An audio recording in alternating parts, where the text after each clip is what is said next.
Netflix's survival drama Alice in Borderland is one of TV's most impressive spectacles.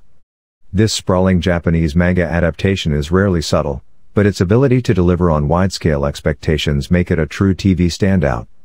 A lot of time in Alice in Borderland is spent talking about different worlds. There's the one that its characters find themselves in and the one that they want to return to. The first is a largely abandoned Tokyo, with only a fraction of its citizens left to roam the streets after being mysteriously transported there. One afternoon, Arisu, Kento Yamazaki, and some friends duck into a bathroom to hide and emerge to find their city almost entirely empty.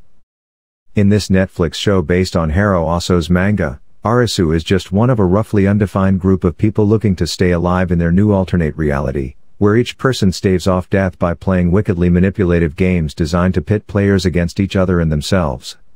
Each game corresponds to specific playing card in a deck. The higher the stakes, the longer the reward for making it through to the end. So the first season of Alice in Borderland was a primal story of survival. There was the discovery of the rules of this purgatorial city, with Arisu and a shifting team of compatriots trying to figure out how to see tomorrow, much less get back to the version of life they knew before. That home is the second world that gets talked about even more in Season 2. Death still lurks around every corner, but for those who've lasted long enough for the city to be covered in vines and grass and overgrowth that The Last of Us would be proud of, survival has become a job. And, naturally, stuck at their daily makeshift offices waiting for the next test of wits and/or brawn, many of them are dreaming about what it would take to quit. For those afraid those atmospheric changes may lead to a change in scope, fear not.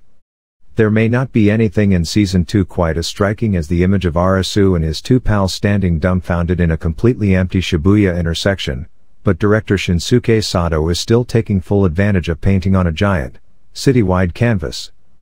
Picking up right where the last season left off, there's barely time to take a deep breath before the real threat of violence comes charging up the abandoned avenue.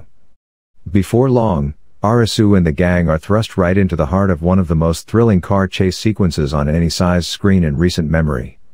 Having cleared the rest of the deck in Season 1, Arisu, Usagi, Totsuchiya, and the remaining friend group find themselves picking off the face cards, signaled by giant blimps that hover the sky. Everyone's playing by similar win to stay alive rules that govern Season 1. But this time, it's not some shadowy force calling the shots. Each test involves face-to-face meetings with the Jack of Hearts or Queen of Spades or any other of the final 12. Staring into the eyes of the mastermind of each challenge makes it less of an ambiguous test and more of an elimination round. Arisu's ticket home has to be punched at the expense of an official challenger.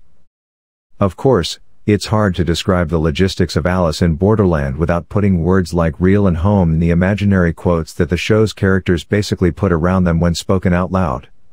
A lot of the philosophizing here can get repetitive over the course of the season, especially when it comes to different players psychoanalyzing each other mid-game.